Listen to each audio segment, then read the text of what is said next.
Welcome to this evening's webinar. In the spirit of reconciliation, Avant acknowledges the traditional custodians of country throughout Australia and their connections to land, sea and community. We pay our respects to their elders, past and present and emerging, and extend that respect to all Aboriginal and Torres Strait Islander peoples today. Thanks for joining us for the second webinar in our new Duties and Risks for Practice Owners series. We're partnering with the Governance Institute of Australia on tonight's webinar, who will offer expertise in the latest governance best practice. We hope this webinar and this series helps you improve how your existing business functions for a safer, more compliant and successful practice. We've had yet another overwhelming response to this webinar, so clearly it's a topic of much interest, and we have a fabulous panel with us this evening who'll be addressing some of your many questions that have come through the registration process, which we do thank you for. Please note the information given tonight is general in nature.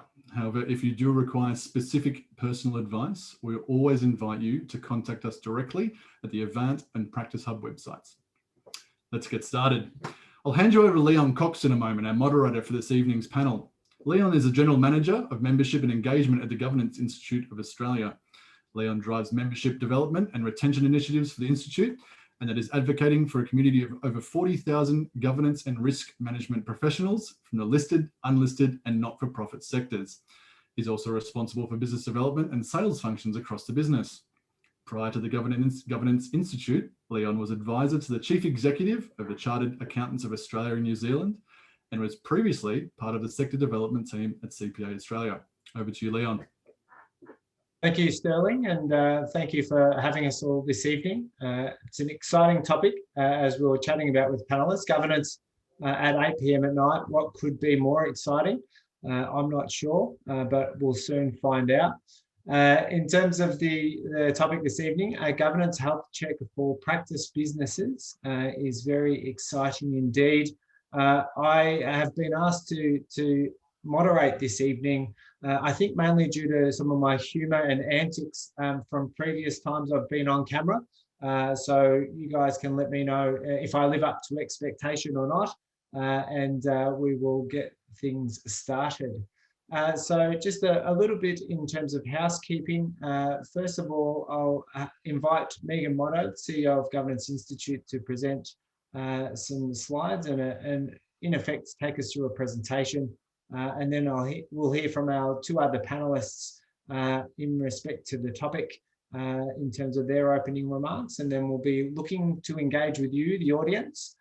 So make sure that you make yourself familiar with the chat function on our platform this evening, as we anticipate that we'll be answering some of your questions along the way. So please be sure to interact and make the most of the opportunity.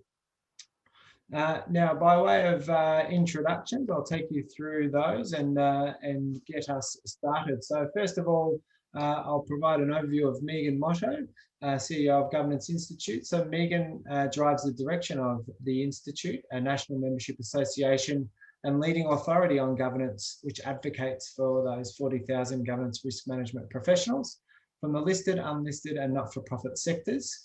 Prior to Governance Institute, Megan was the CEO of Consult Australia. She's also currently a director of Standards Australia and a national director for the Committee for Economic Development of Australia. Welcome, Megan. Next, I'd like to introduce Ms. Rivka Hagen. Rivka started her professional career as a medical scientist.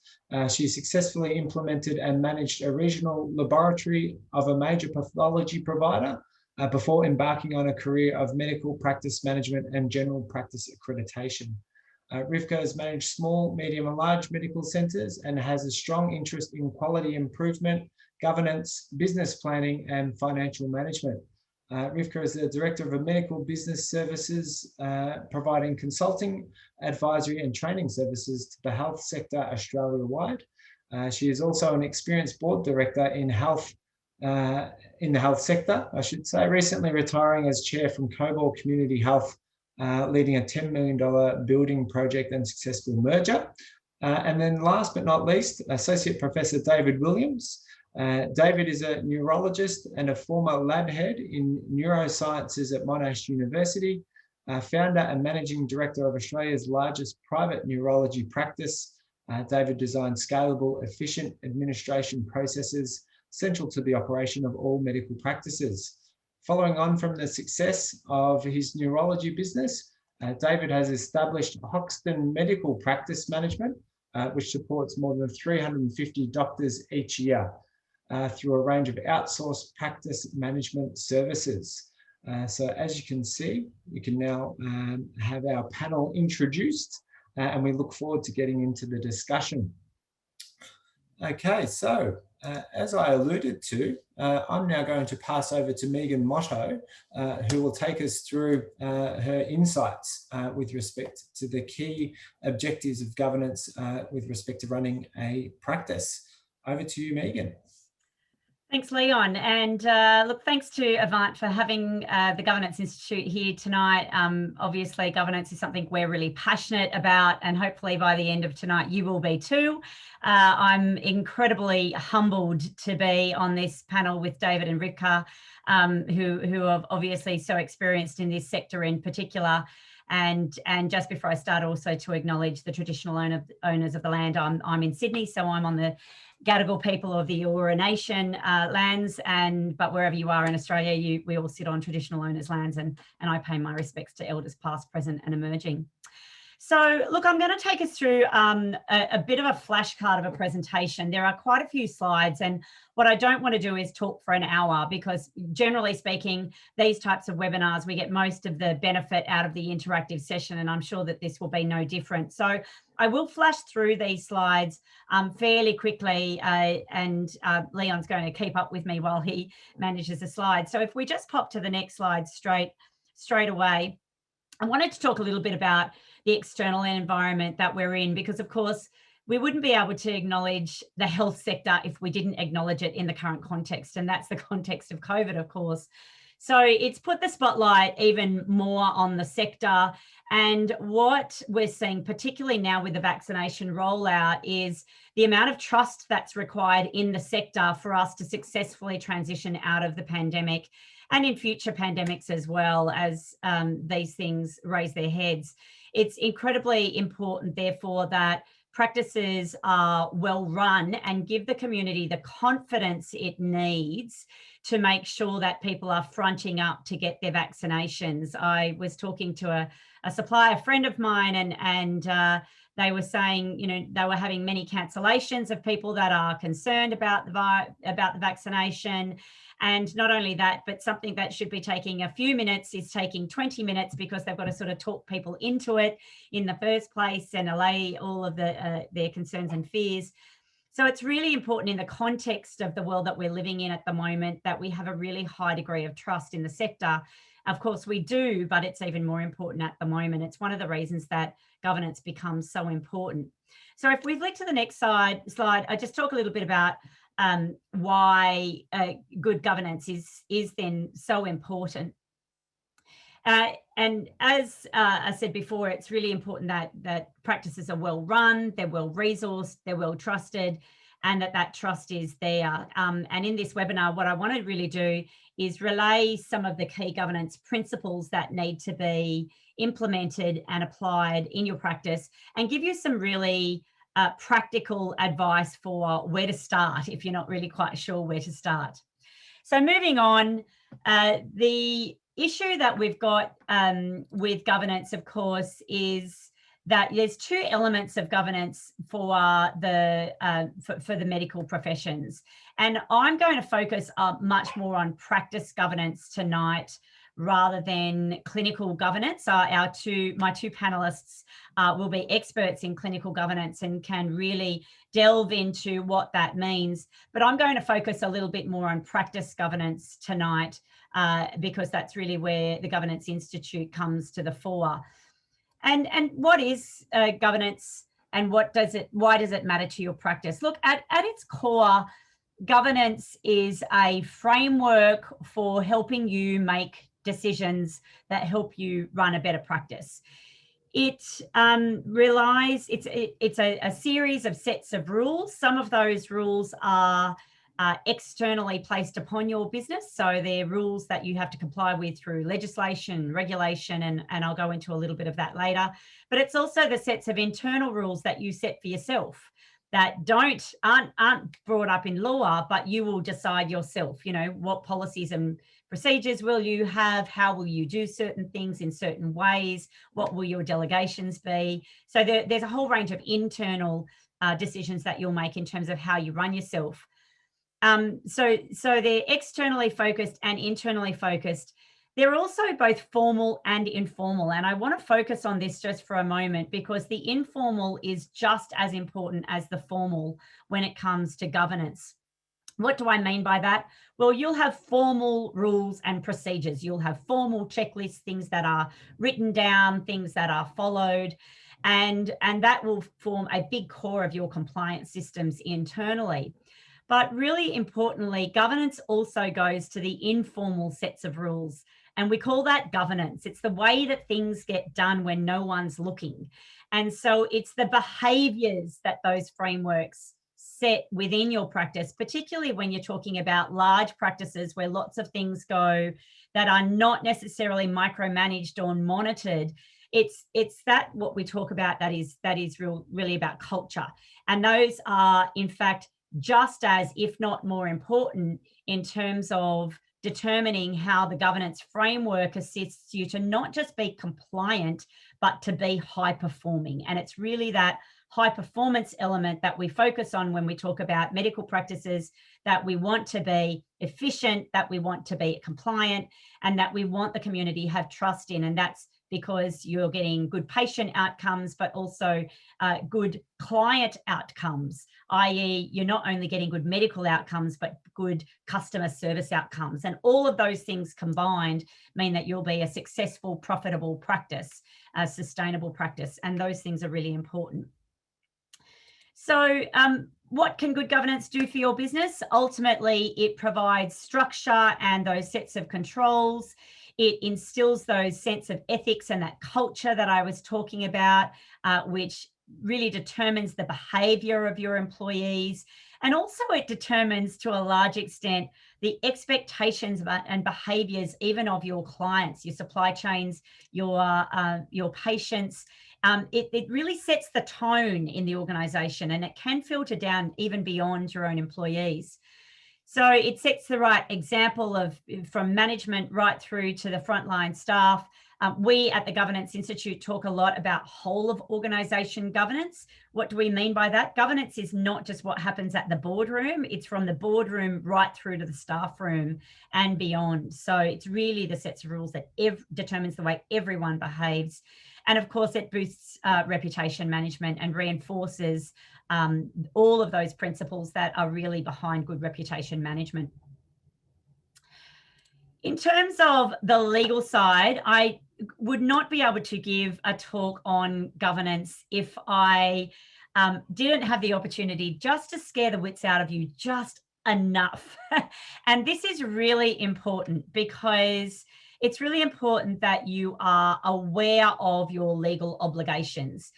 Now, first and foremost, whether you are a director formally in your organisation, obviously that will be influenced by the way that your practice is set up. Is it set up in a corporate structure, or is it set up as a partnership or another structure? But ultimately, in the eyes of the law, whether you're formally a director or whether you would be seen to be a director, so you might be seen to be by the law, by the Corporations Act, for example, as an alternate director or a shadow director or a de facto director, or even if you are just a key decision maker in your practice, and that would deem you to be an officer in the eyes of the law, in all of those circumstances, you have legal obligations, and those legal obligations are substantial.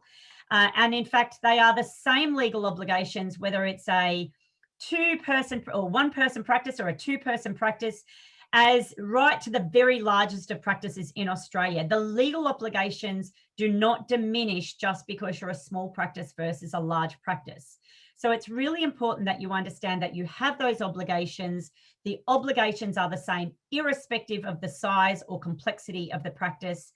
And ultimately, it comes down to 4 main statutory duties that you will have, and these would be applied irrespective of your your structure and your format. The first is, and I'm just going to run through them really quickly because they are important. The first is covered in Corporations Act section 180, and that's to act with care and diligence. And of course, everyone you would expect acts with care and diligence, but that means just not in terms of patient care, it means in terms of practice care, and that is the governance of your practice. Are you doing the right things? We often talk about governance and we say it's the practice of doing the right things at the right time, the right way.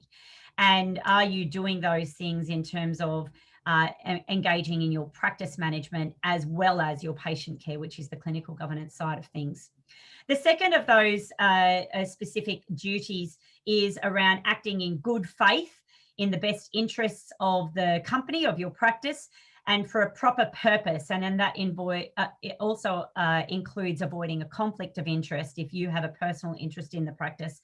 And many of you will, because you'll have ownership structures, and you need to be aware of where you have those conflicts of interest and how to manage those.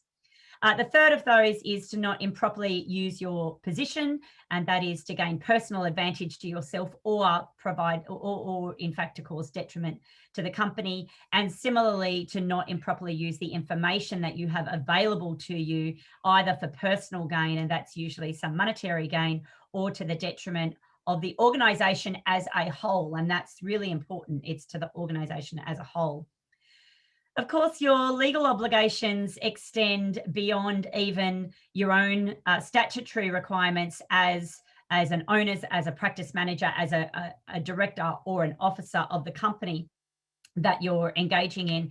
And that is that you have statutes under other parts of the law. Of course, you need to worry about health and safety. You need to worry about taxation law. You need to worry about IP. You need to worry about environmental protection laws. You need to worry about competition policy and competition laws. You've got consumer and data privacy and the privacy of your clients and your patients' information. All of these will be relevant in some way, shape, or form to your practice. And you need to understand all of those areas of the law and how they apply to you. So it's really important that you are compliant with all of those elements of the law, and that you do have an appreciation of how they interact with how you manage your practice day to day. Now, with the scary stuff being open, I want to get to 5 essential governance strategies for your business, because it's all well and fine for me to say governance is really important. It's a framework of rules. You set a lot of them for yourselves. Some of them are set for you by external regulators and the law, and you have obligations. So it's really important that you adhere to those. But where do you start? And so what we wanted to do today was to give you 5 practical examples of things that you might go away after tonight and think about implementing in your business. Now, and I'm going to just run through these quite quickly, and then I'll just get on to a little bit more detail around a couple of them. The first is risk management. Now, obviously, in a medical business, things can go wrong. In any business, things can go wrong, not just with patient care, but with administration. You can fall afoul of taxation law. You could fall afoul of employment relations. You can have a bullying harassment claim in your business. Things can go wrong. And it's really important that you identify what those things might be, what things that you'll put in place to prevent those things from happening, how you'll know that they're happening. It's really important to understand what are the lag and lead indicators, so you'll know early if you might have a problem, for example, with an employee before it blows out and becomes a full claim in the courts. You want to have early lead signs. And of course, this is a concept that is, early detection is such a fundamental concept for medical practitioners. You want to have early detection signs in terms of some of these other risks that might affect your business as well. And then you need to think about what's the likelihood and the consequences of those. What's your risk management strategy going to be? And you'll need to think about those in terms of the big strategic risks and also more granular operational risks. It's always very helpful to think about those.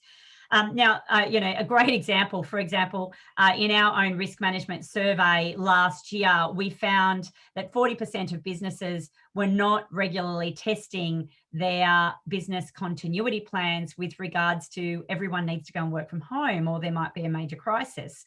And so these plans, it's not just enough to have them. You need to test them from time to time. You need to talk about them. They need to be living, breathing documents within your business that you're talking about with your staff and with your clients and your stakeholders on a regular basis.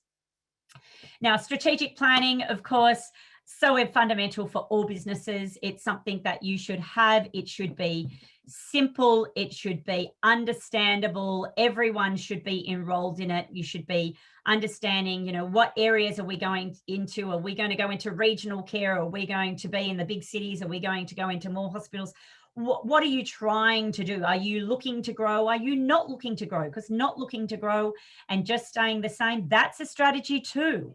And you need to think about where you want to go and what you need to do to get there. It's very much like that Alice in Wonderland, through the looking glass. If you don't know where you're trying to go, then how will you know when you've got there? Effective decision making. This is really important because it helps you be efficient as a business.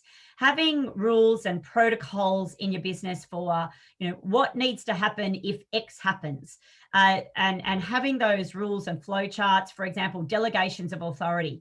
Who can decide whether or not to spend $20 as opposed to $200 as opposed to $2,000 in your business? If you're getting asked, can I go and get some coffee or milk every 5 minutes, and that's distracting you from your job, that's not an efficient way to run your practice. So you need to have these effective decision-making processes, delegations of authority with regards to maybe financial spend, but also what decisions can be made at what levels, so as to make your practice as efficient as possible so that you're not wasting time doing the wrong things. Establishing an ethical culture. Of course, I talked a little bit about culture before. Having conversations which says what's acceptable in our practice and what is not acceptable in our practice is really important. And of course, stakeholder engagement is also really important. So I wanted to just talk a little bit about that ethics, and I will, as I said, I've jumped through these slides really quickly because I don't think the value in tonight is really me spending a lot of time on them, but we can pass these through to you afterwards. Staying on top of the ethical ladder is, as I said, really significant for this sector, particularly as we head full on into a vaccination program, not just for COVID-19, but for what I'm sure will be other pandemics, other variants, and just our general flu season. We all know that Australia is actually a really high rate of vaccine country. We're very lucky to be so, but we rely on trust in this sector to keep that going. So it is very important. In our 2020 ethics index, we at the Governance Institute run an ethics index every year. We've been doing it for 5 or 6 years in a row now.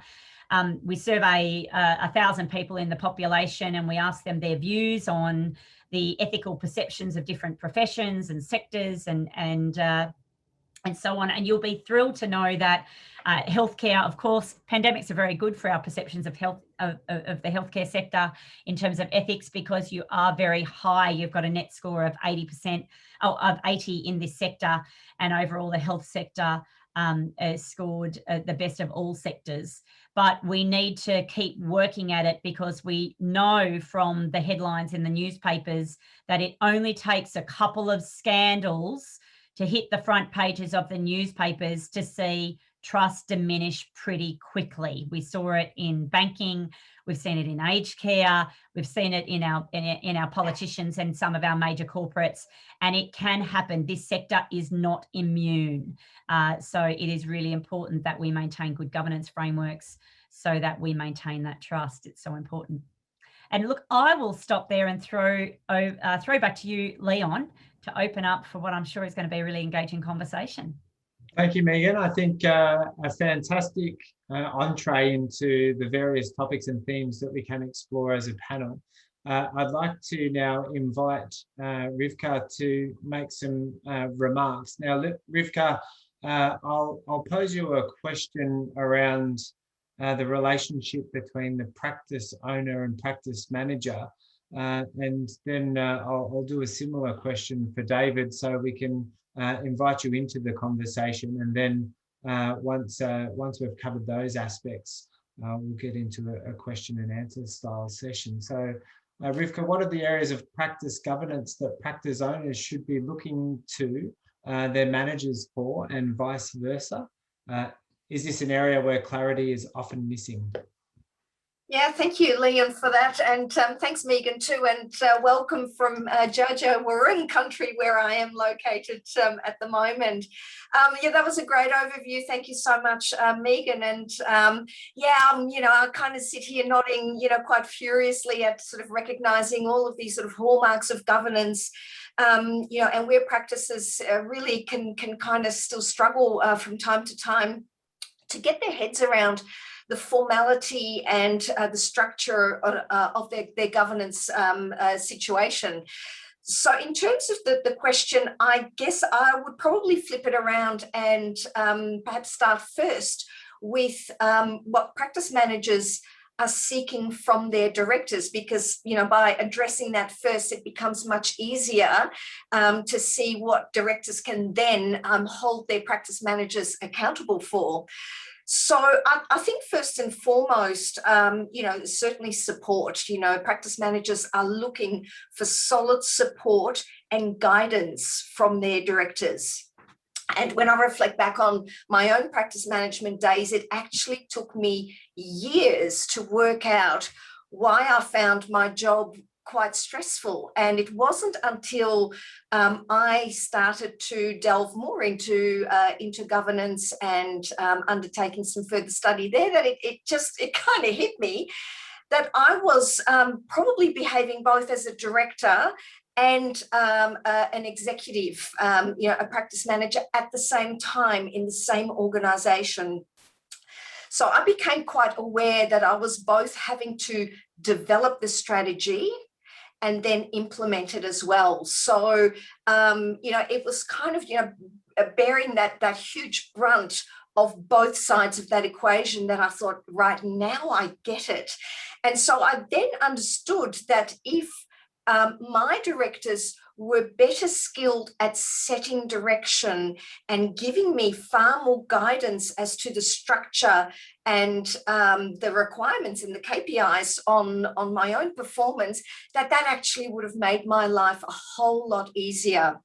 So I think directors of medical practices, first and foremost, need to paint that picture of what are we looking for within our practice. Where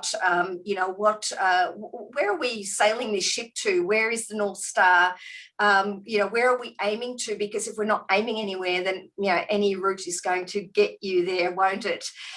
So I think it's far more formality around what the practice is requiring of the practice manager, and that's the director's role, to really have that vision and to lay that out, especially for the practice manager, but of course for the whole organization.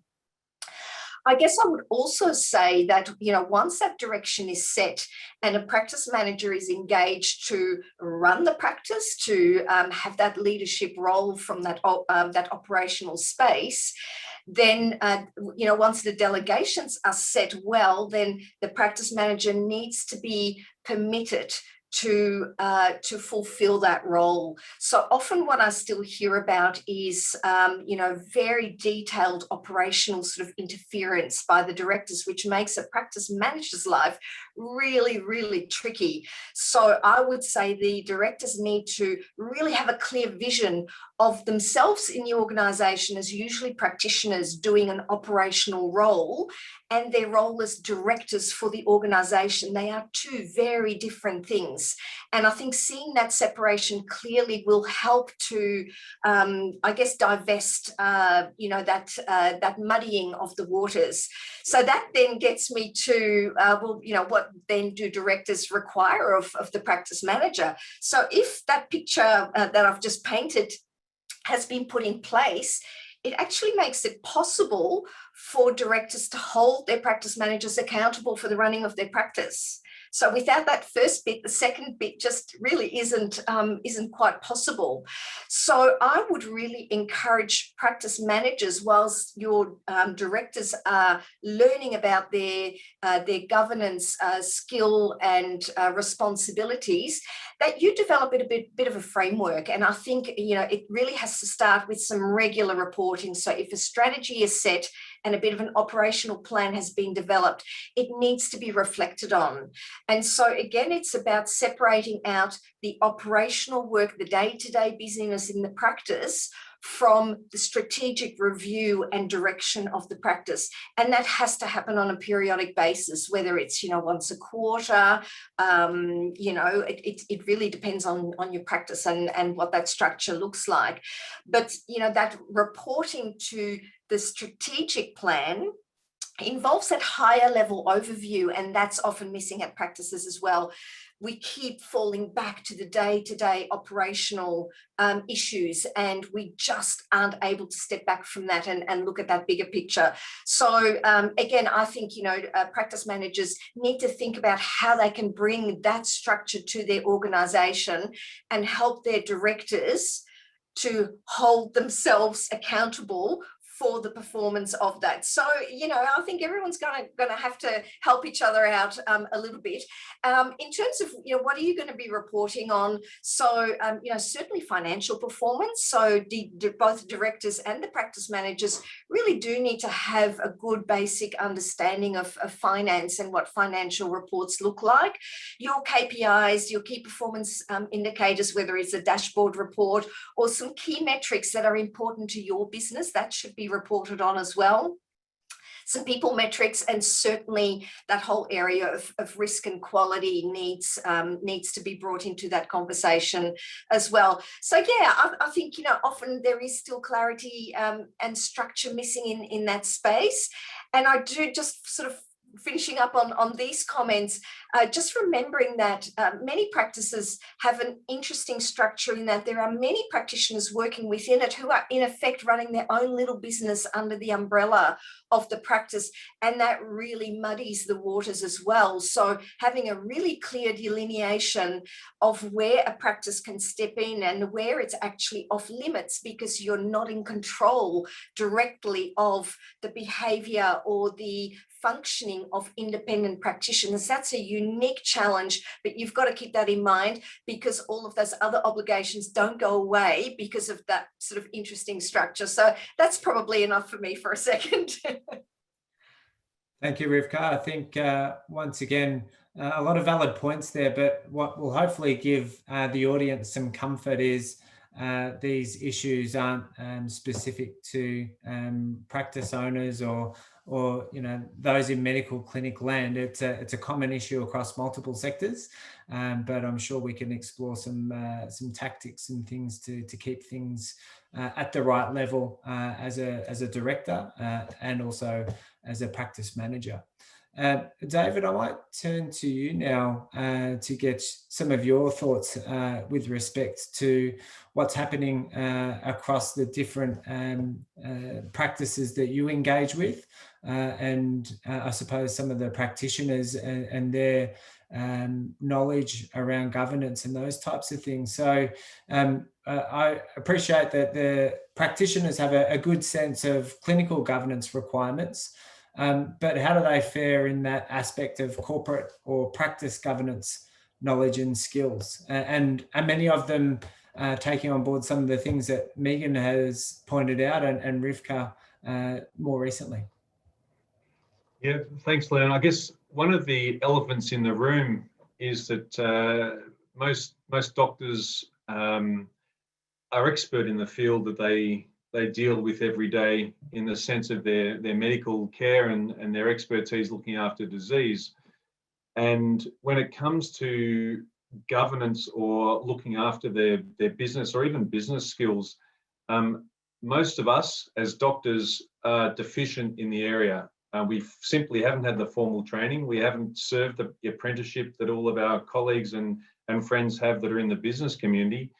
And that elephant in the room is that we feel like we need to ignore it because we're not expert in the area. And hopefully this is a bit of a wake-up call. I'm really pleased that Avant are putting on this this event, and that we've got many doctors and practice managers on the call, taking it seriously. So usually our business skills and our clinical skills aren't on the same page. We're usually better doctors than we are business owners. So given that we own those responsibilities as directors, what I'd like to sort of talk a little bit about taking Rivka's advice from practice managers and Megan's instruction about governance. What are the doctors who are on this call today, this webinar, going to do when they want to leave here and improve the governance of their practice? In the chat function, I've just put up a link to a blog that covers what I'm talking now for reference material. But let's just go through a few practical things that can upskill people like me, like you guys who are doctors and that perhaps recognise they don't have the best governance skills or business skills. I think the first thing that a doctor can do to bring their practice, or a practice owner who's a doctor can do, is to commit to a way of documenting exactly what we're talking about. While the implied cultural things and the way we behave is really important, and we can get onto that, it probably means very little unless it's documented. So committing to a form of documentation for those rules of engagement, the how-to of the practice. So not just policies and procedures, but also behaviours and processes and systems and relationships. So the sort of thing we're talking about here is a profound relook at what a policies and procedures manual is.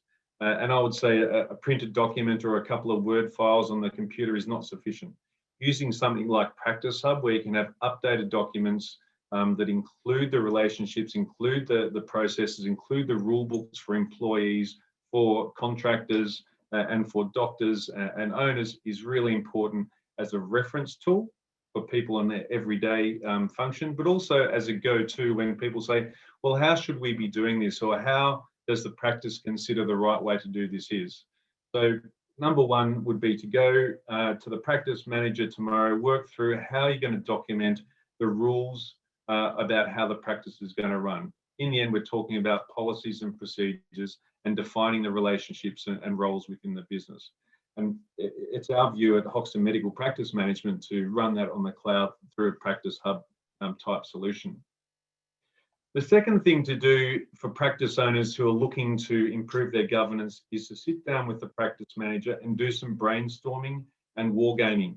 What are the risks and crises that are going to come up for the practice? Now, it doesn't come out of your mind in 3 minutes. It's got to be put aside 45 minutes or an hour to just list down everything.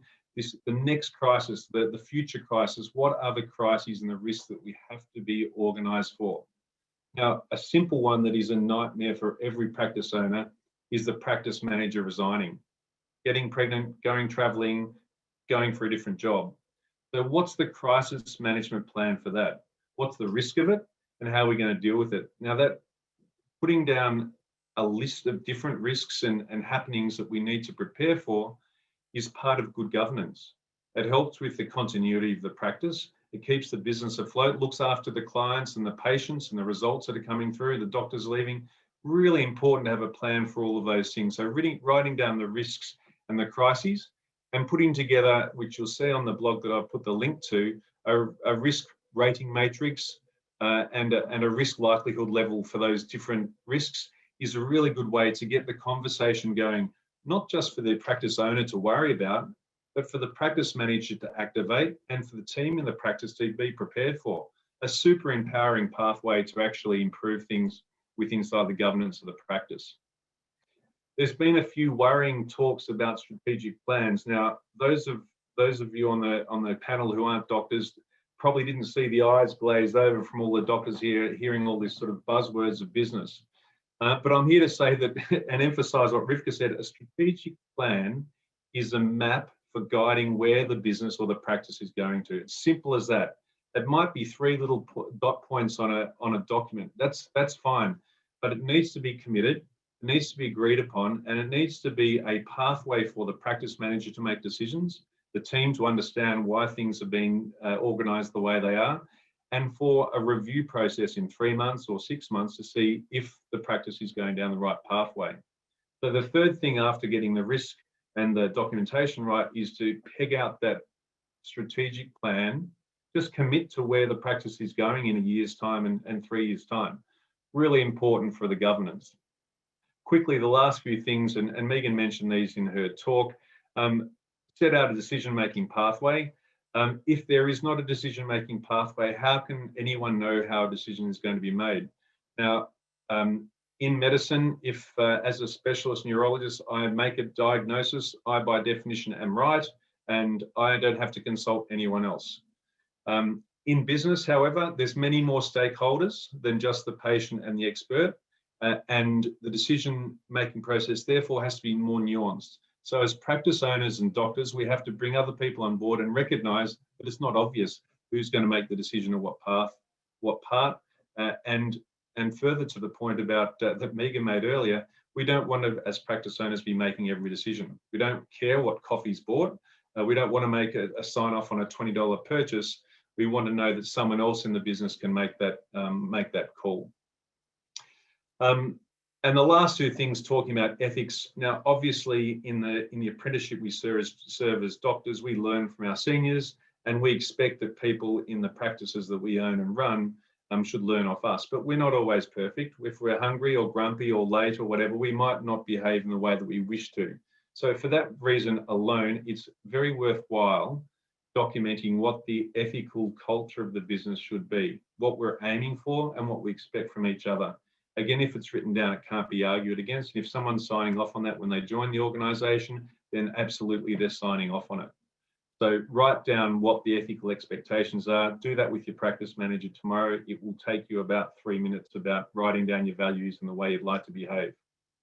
And finally, and perhaps the most enduring thing out of this that takes a lot of effort all the time, is make sure the stakeholders are engaged. Okay, so that is not just being nice to the practice manager on this occasion, we're talking about governance, but actually acting it out with the documentation, with your team, with your staff, with the people that are supplying your company, with the patients, with the new doctors that might be coming on board, even the doctors that want to join and you don't have room for. You want to make sure that people are engaged and involved in the journey, and documenting that is a really important part of having good governance and having something to rely on. So 6 simple actions to take to get the governance discussion going in the business. And by following them, you've got so much meat on the bones that all the other parts will become easy, both for the practice manager and the practice owner.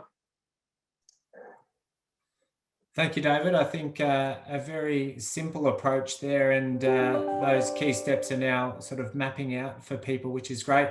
I think there was a little bit of an issue with the link, so we will make sure that it's correct and send it out post the event.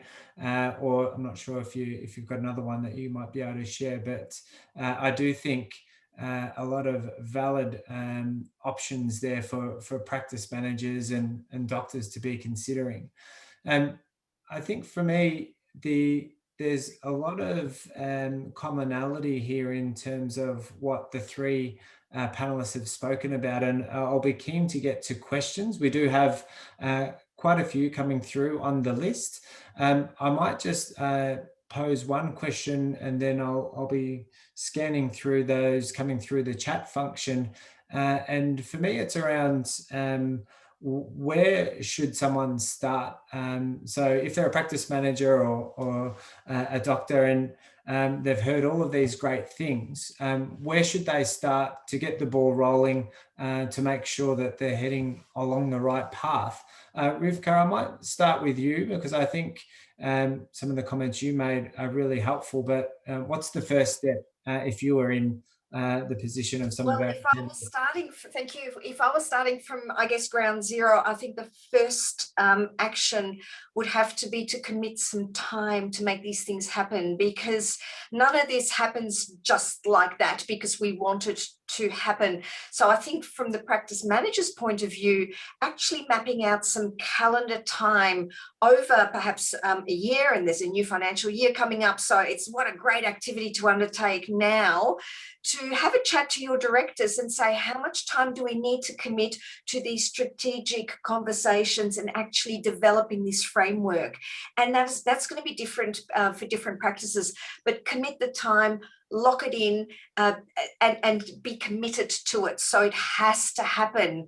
If these things don't happen, all of the good intentions are going to just get washed away with, again, the operational busyness. So for me, it would be scheduled, dedicated time. I really like the idea of taking those conversations actually away from the practice as a really clear delineation that we are now not talking about operational day-to-day stuff. We are now talking about the bigger picture items, and just a change of environment can really sort of help to focus the mind that this is not the same as what it was before. So yeah, calendar it. Great. Megan or David, do you have a comment there? Megan, I think you're on mute currently as well.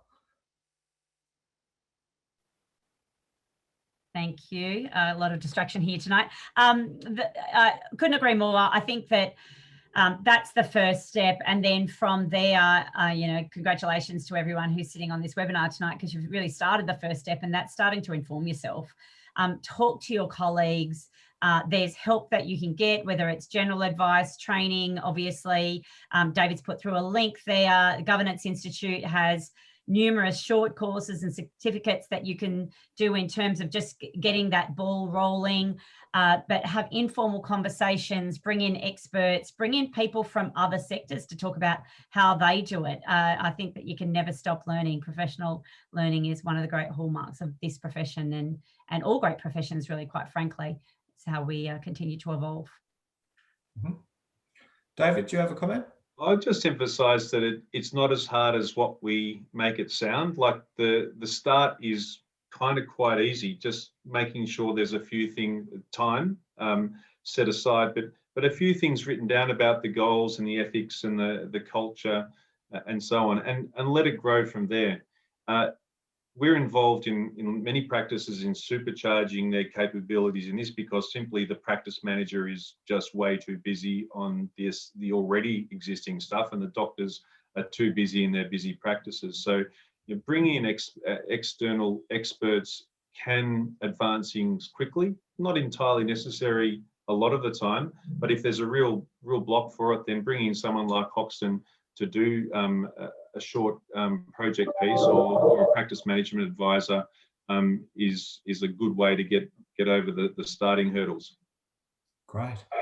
There was another question that's come through the chat around how do we ascertain KPIs? I think this is quite an interesting one, because you could get measures on a whole raft of different things. How do you know which ones to measure, and how's our performance tracking? I might go in a similar order, if that's okay. Rivka, did you care to comment around the KPI piece?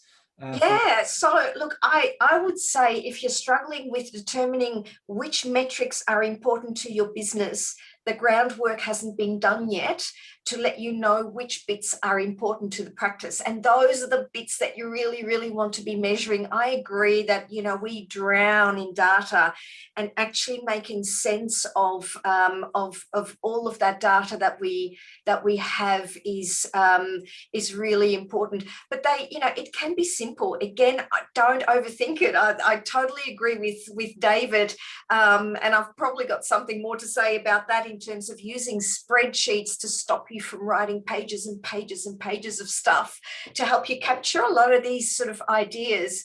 But KPIs can be as simple as your room utilization. It can be your dollar per hour. It can be your your staff turnover. It can be your GP to nurse ratio. So it can be staffing related. It can be financial related. It can be service quality related.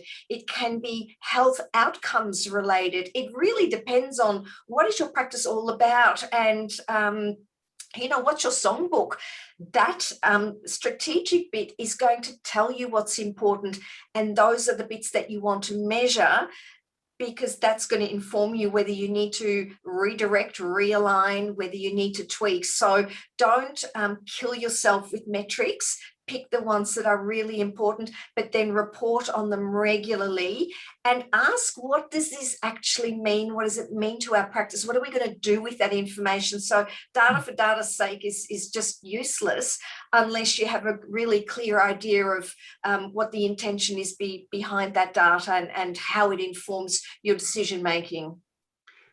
Leon, can I give a plug for an Avant talk, a webinar that we did just 2 weeks ago exactly on this topic. So it will be on the Avant, the library, where we spent an hour talking about key practice metrics and KPIs in exactly this forum. So hopefully we'll be able to send that around to the audience tonight, the link to that video, which is a really nice talk. I've just posted a link to one of the discussion pieces and blog in the chat that came from that talk that I was involved with Avant a couple of weeks ago. Megan, it looked like you were about to comment. Yeah, look, I was just going to say, and once again, in complete alignment with my fellow panelists here, at the end of the day, and it goes right back to Rivka's opening statement on this, and that is, what you want to be measuring depends on what you want, where you want to be. And that means that you have to start with the strategy. Start with a strategy. What do you want to be known for? And then that strategy will tell you, well, how will you know when you've got to where you want to get to? Well, they're the bits that you want to measure. So we can have 1,000, 1,000,000 KPIs. There's data everywhere these days, and you can measure it and cut and paste it in different ways. So you can really drown in it. It's really important to be focused and to have fewer KPIs, but to make them meaningful, and so that you're using data to tell a story that helps you engage in increased performance, rather than just having lots of data for data's sake, because it can really swamp you. So I would say my advice would be, actually start with your strategy. What are you trying to achieve? How will you know when you've got there? And what things do you need to measure to let you know whether you're on that right pathway? And of course, in GP speaker land, they're also known as SMART goals, or PDSAs, the plan, do, study, act methodology of goal setting and measuring how you're tracking and how you're going along. It's all the same thing. It's not different.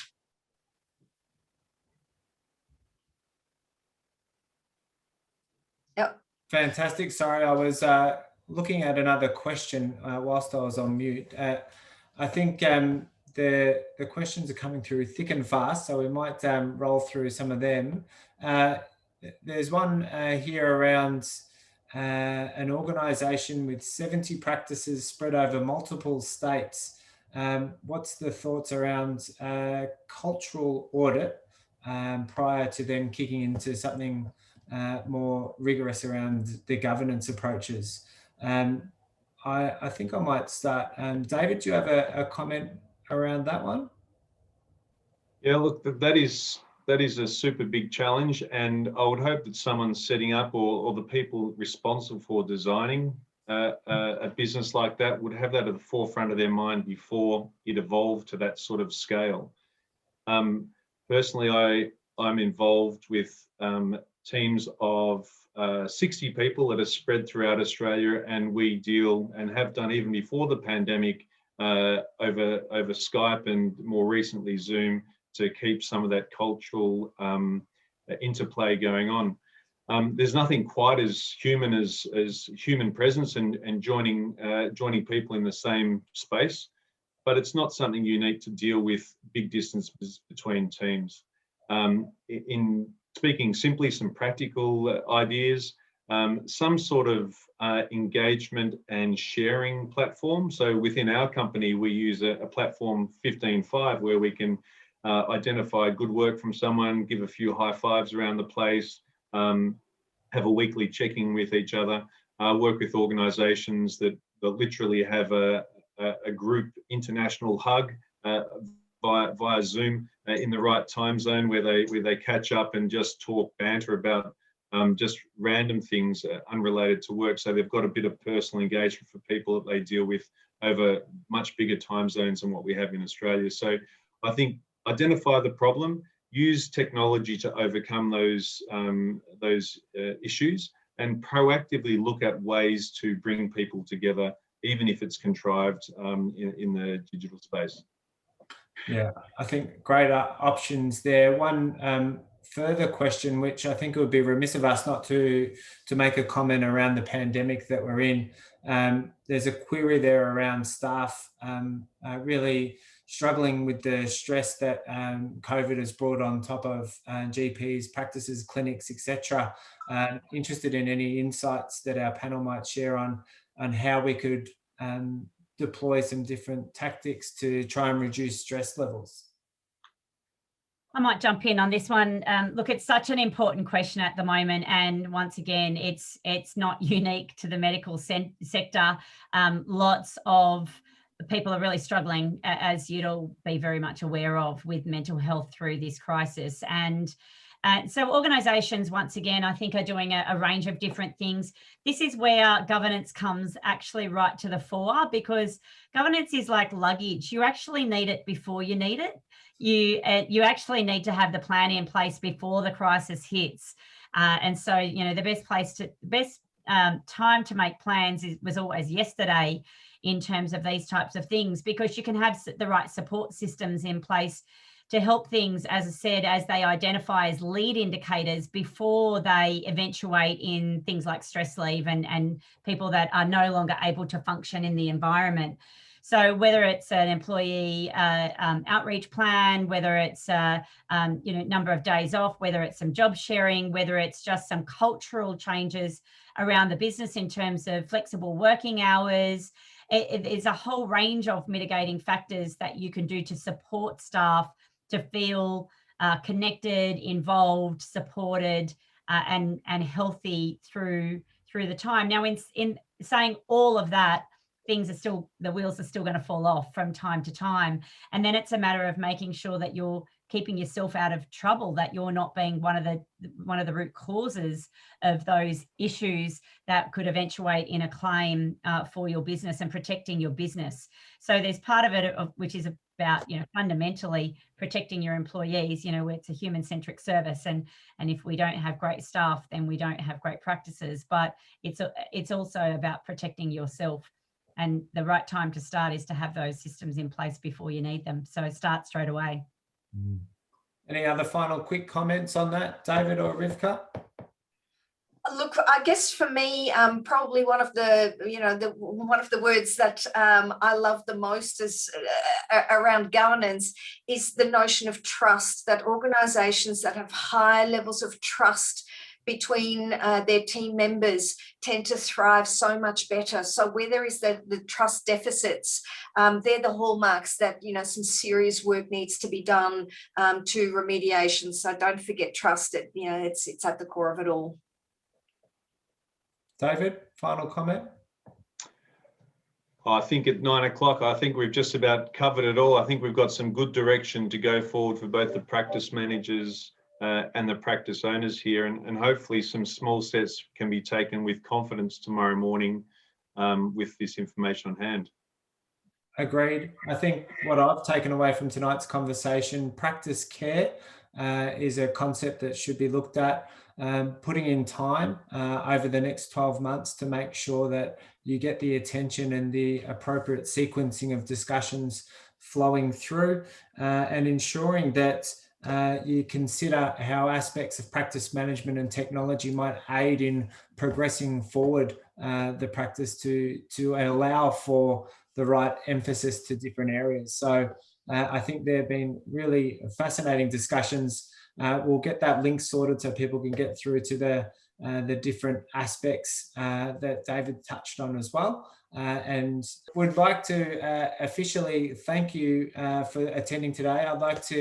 I would normally ask people to clap and cheer, but we can't sort of do that today. But if you wanted to pop a comment in the chat box or the Q&A to thank our speakers, I've seen some of those come through, especially to Megan Motto for her presentation, for Rivka Hagen for her commentary, and David Williams for some really fantastic tips. Thank you all for your time today, this evening, and we hope that the tips will allow you to progress your governance improvements and make a fantastic practice moving forward.